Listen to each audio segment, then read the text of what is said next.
the opposition in this country has been reduced to the level of Rigathi Gachagua. It's very we are in a very sorry and sad state of affairs in this country. Yeah. Look at the kind of opposition we used to have in this country. And look at the garbage today we are listening to as opposition. Yes. Filthy. Talking about communities, ukabila, tribalism, shares, what? That is how the opposition has been reduced to. It's very sorry side of state. God willing, we will have a proper opposition in the near future. People who will deal with issues affecting Kenyans in a proper manner. Not an extortionist who is extorting money all the way from aspirants of MCA in DCP to members of parliament, to governors, to senators. I know why he's ranting today. It's because of what happened in Naivasha the last 2 days. He saw the numbers. He saw the numbers. He saw the force. He saw the organizational. Now he has realized he's only working with 3 people. A man who cannot shave his beard, and another one, we don't know what he is, just making noise here in Kiambu. So he's scared, I know. And I know he will get, I knew yesterday, with those numbers, Rigathi will get scared, and he'll start maligning people's names.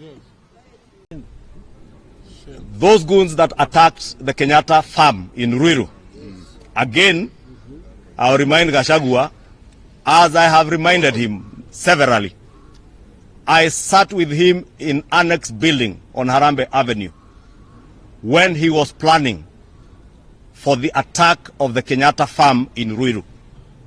And that is why I have consistently challenged Mr. Gachagua to come out. And you have heard Gachagua has never bothered to respond to those issues because he knows they are truths. When I speak about Rigigun, I'm talking about somebody I know, somebody I have worked with, somebody I have sat in meetings with as he planned Goonism in this country. It's a fact he hated Raila with a passion. In fact, now he has transferred the hate to me. The other day I was traveling with him in the same plane, British Airways from London. He refused to greet me. He refused. I told him, how are you, Mheshimiwa? No, don't greet me. I told him, what have I done? No, don't greet me. His wife Dorcas greeted me. Told me, no, just sit down. By the way, lastly, there is a story I want to share with Kenyans about Rigathi. After the election, this is a very sad true story. After the election, when we went to the demonstrations, when ODM went to the demonstrations, and things were very bad, and the country was going to the dogs, the President of the Republic of Tanzania,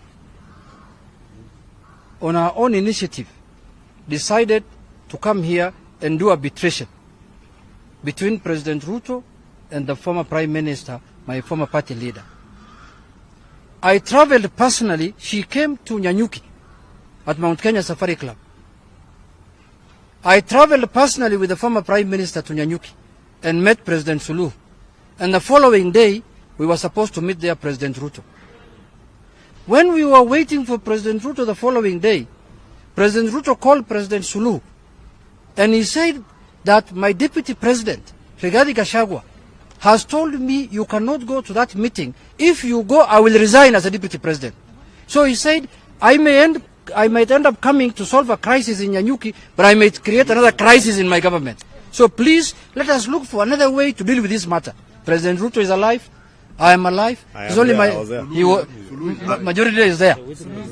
That is why ODM can never forgive Rigathi Gachagua. Yes. Because he wanted death and destruction for ODM. He did not want peace. And the country. Yes. President Suluhu is alive. Yes. President Ruto is alive.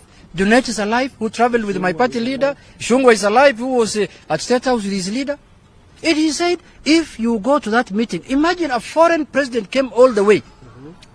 She landed in Nyanyuki to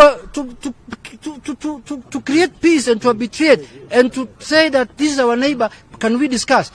Gachagua refused. He said, if you go there, I am going to resign as deputy president of Kenya.